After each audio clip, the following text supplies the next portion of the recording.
ನಮಸ್ಕಾರ ಸ್ನೇಹಿತರೆ, ನಾವು ಪ್ರತಿದಿನ ರೈಲಿನಲ್ಲಿ ಪ್ರಯಾಣವನ್ನು ಮಾಡುತ್ತೇವೆ. ಆದರೆ ಸಾವಿರಾರು ಜನರ ಜೀವದ ಹೊಣೆಯನ್ನು ಹೊತ್ತು ರೈಲನ್ನು ಸುರಕ್ಷಿತವಾಗಿ ಚಲಾಯಿಸುವ ಲೋಕೋ ಪೈಲಟ್ನ ದಿನ ಹೇಗೆ ಪ್ರಾರಂಭವಾಗುತ್ತದೆ ಎಂದು ನಿಮಗೆ ಗೊತ್ತೇ? ಇಂದಿನ ವಿಡಿಯೋದಲ್ಲಿ ಒಬ್ಬ ಲೋಕೋ ಪೈಲಟ್ನ ಒಂದು ದಿನವನ್ನು ಆರಂಭದಿಂದ ಅಂತ್ಯದವರೆಗೆ ತಿಳಿದುಕೊಳ್ಳೋಣ. ನಾನು ಈಗ ನಿಮಗೆ ಹಂತ ಹಂತವಾಗಿ ತಿಳಿಸಿಕೊಡ್ತೇನೆ. ಮೊದಲನೇದಾಗಿ ಲೋಕೋ ಪೈಲಟ್ನ ಡ್ಯೂಟಿಗೆ ಸಿದ್ಧತೆ. ಲೋಕೋ ಪೈಲಟ್ಗೆ ನೀಡಿದ ನಿಗದಿತ ಸಮಯ ಇರುವುದಿಲ್ಲ. ಕೆಲವೊಮ್ಮೆ ಬೆಳಗ್ಗೆ 4 ಗಂಟೆಗೆ, ಕೆಲವೊಮ್ಮೆ ಮಧ್ಯರಾತ್ರಿ, ಮತ್ತೆ ಕೆಲವೊಮ್ಮೆ ಮಧ್ಯಾಹ್ನ ಡ್ಯೂಟಿ ಇರಬಹುದು.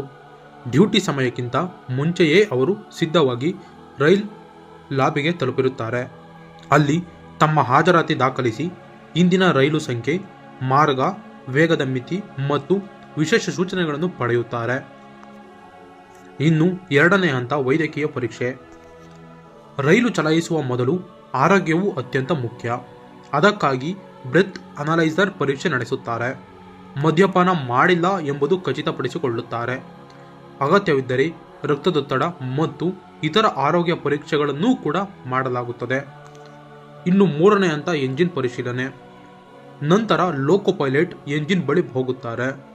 ಬ್ರೇಕ್ ವ್ಯವಸ್ಥೆ, ಹೆಡ್ಲೈಟ್, ಹಾರ್ನ್, ವೈಪರ್, ಸಿಗ್ನಲ್ ಉಪಕರಣಗಳು ಮತ್ತು ಇತರ ಸುರಕ್ಷತಾ ವ್ಯವಸ್ಥೆಗಳು ಸರಿಯಾಗಿ ಕೆಲಸ ಮಾಡುತ್ತಿವೆಯೇ ಎಂದು ಪರಿಶೀಲನೆ ಮಾಡಿಕೊಳ್ಳುತ್ತಾರೆ.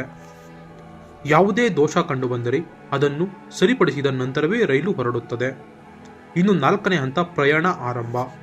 ಎಲ್ಲವೂ ಸಿದ್ಧವಾದ ಬಳಿಕ ಕಂಟ್ರೋಲ್ ರೂಮ್ಗೆ ಅನುಮತಿ ಸಿಗುತ್ತದೆ. ಹಸಿರು ಸಿಗ್ನಲ್ ಸಿಕ್ಕ ನಂತರ ಮಾತ್ರ ರೈಲು ನಿಧಾನವಾಗಿ ತನ್ನ ಪ್ರಯಾಣವನ್ನು ಆರಂಭಿಸುತ್ತದೆ. ರೈಲು ಚಲಾಯಿಸುತ್ತಿರುವಾಗ ಪ್ರತಿಯೊಂದು ಸಿಗ್ನಲ್, ವೇಗಮಿತಿ ಮತ್ತು ಹಳಿಯ ಪರಿಸ್ಥಿತಿಯ ಮೇಲೆ ನಿರಂತರ ಗಮನ ಇರಬೇಕು. ಐದನೇ ಹಂತ ಪ್ರಯಾಣದ ವೇಳೆ. ಮಾರ್ಗದಲ್ಲಿ ಹಲವು ನಿಲ್ದಾಣಗಳು ಬರುತ್ತವೆ. ಸಿಗ್ನಲ್ ಬದಲಾವಣೆ, ಹಳಿಯ ಕೆಲಸ, ಹವಾಮಾನ, ಪ್ರಾಣಿಗಳು ಮತ್ತು ಇತರ ಅಡಚಣೆಗಳ ಬಗ್ಗೆ ಸದಾ ಎಚ್ಚರಿಕೆಯಿಂದಿರಬೇಕು. ಲೋಕೋ ಪೈಲಟ್ನ ಜೊತೆಗೆ ಅಸಿಸ್ಟೆಂಟ್ ಲೋಕೋ ಪೈಲಟ್ ಕೂಡ ಸಹಕರಿಸುತ್ತಾರೆ. ಇನ್ನು ಆರನೇ ಹಂತ ಪ್ರಯಾಣದ ಅಂತ್ಯ. ಗಮ್ಯಸ್ಥಾನ ತಲುಪಿದ ನಂತರ ಎಂಜಿನ್ ಅನ್ನು ಸುರಕ್ಷಿತವಾಗಿ ನಿಲ್ಲಿಸಲಾಗುತ್ತದೆ. ಪ್ರಯಾಣದ ವೇಳೆ ಕಂಡುಬಂದ ಯಾವುದೇ ತಾಂತ್ರಿಕ ಸಮಸ್ಯೆಗಳನ್ನು ದಾಖಲಿಸಿ ವರದಿ ಸಲ್ಲಿಸುತ್ತಾರೆ. ಅದಾದ ಬಳಿಕ ಅವರ ಡ್ಯೂಟಿ ಮುಗಿಯುತ್ತದೆ. ಕೆಲವೊಮ್ಮೆ ಅವರು ಮನೆಗೆ ಮರಳುತ್ತಾರೆ. ಇನ್ನೊಮ್ಮೆ ಮುಂದಿನ ಡ್ಯೂಟಿಗಾಗಿ ಬೇರೆ ನಗರದಲ್ಲಿ ವಿಶ್ರಾಂತಿಯನ್ನು ಪಡೆಯುತ್ತಾರೆ. ಸ್ನೇಹಿತರೆ, ಸಾವಿರಾರು ಪ್ರಯಾಣಿಕರನ್ನು ಸುರಕ್ಷಿತವಾಗಿ ತಲುಪಿಸುವ ಲೋಕೋ ಪೈಲಟ್ಗಳ ಕೆಲಸ ತುಂಬಾ ಜವಾಬ್ದಾರಿಯುತ ಮತ್ತು ಶ್ರಮದಾಯಕ ಕೆಲಸವಾಗಿದೆ. ಈ ಮಾಹಿತಿ ನಿಮಗೆ ಇಷ್ಟವಾಯಿತು ಅಂದರೆ ಈ ವಿಡಿಯೋಗೆ ಒಂದು ಲೈಕ್ ಮಾಡಿ ಮತ್ತು ನಿಮ್ಮ ಸ್ನೇಹಿತರೊಂದಿಗೆ ಶೇರ್ ಮಾಡಿ.